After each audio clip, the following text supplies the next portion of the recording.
What's going on, everyone? Welcome back to the Swimming Song by Song Breakdown. Today I'm going to be diving into Hurt Feelings, which is one of my absolute favorite tracks on the album. We have this hypnotic J. Cole produced instrumental and two incredible verses from Mac where he really sets the stage for what's going on in the rest of the album. And he squeezes a lot into these two verses, but here's a few lines that really stand out to me as important to telling the story of this album. So one of the most interesting lines on this song, Mac says, "My eyes are getting bigger, so the world is getting smaller." What I think this is really about is how the more he saw over the course of his career and the more money he had, the more he ended up retreating into himself and isolating himself from everyone else. And we know that his battle with fame and his struggle with his public image has always been closely tied with his use of drugs. When you take some drugs, your pupils dilate, they get bigger. And when Mac was deepest into his drug addiction, he was also isolating himself from the outside world. On this song, he even says, "I paid the cost to see apostrophes. That means it's mine." And he's telling us that he feels like he sacrificed his mental health for fame and money. And I'm not saying this is some conspiracy where he did this on purpose and sold his soul to the Illuminati, but it's almost like this was a natural side effect of being rich and famous. And I think it's natural for a lot of us to hear something like this and wonder, how could a celebrity like Mac, who has everything they could ever want, be so sad? And Mac even says, "I want it all, but it's not enough." And I actually have a whole video about this called "Why Humans Suck at Being Happy," where I break down how happiness works through J. Cole's song Love Yours. I'll link that in the description below. But the main idea is that no matter if something amazing happens to you, like winning the lottery, or something horrible happens to you, like being in a car accident, human beings generally go back to a baseline level of happiness. So I think at this point in his career, Mac has realized what most of us realize at some point in life, that no matter what we achieve or what we buy, none of that is going to fix the void that we feel inside. All over this song, we hear Mac talking about new houses, expensive cars, fancy fountains, but unlike most rap songs, he's not talking about these things in a positive way. It's almost like he's laughing at himself for ever thinking that these materialistic things would make him happy.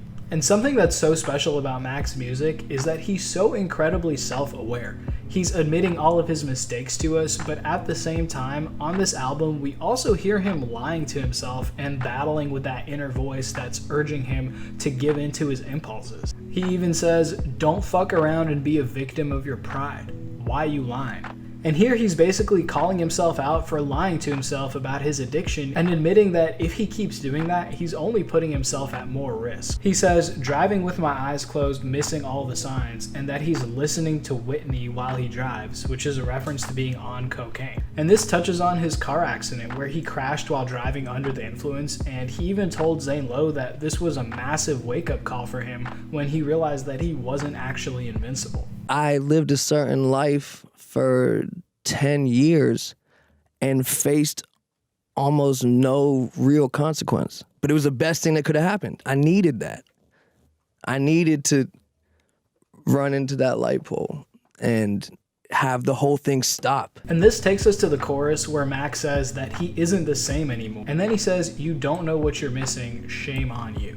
And I spent a good amount of time thinking about this, and I realized that he's actually talking to his past self. He's addressing young Mac at the start of his career and telling him, "You don't know what you're missing right now." Because by the time Mac made Swimming, he realized that achieving fame and money is not actually what will make him happy, but it's the journey. So when Mac says, "shame on you," he's really feeling like he didn't appreciate that time enough. And this idea of looking back with all your wisdom as you get older and thinking about what you could have done differently is something that I personally do all the time. So I definitely understand where Mac is coming from, but I do think that this is a toxic and unfair thing that we all put ourselves through. We all have that thing in the past that we regret, or that embarrassing thing we did in 5th grade that keeps us up at night. But the question is, can we forgive ourselves and accept our flaws and use that perspective we gain to progress through life as a better version of ourselves, rather than allowing all of that to weigh us down and keep us submerged under the water?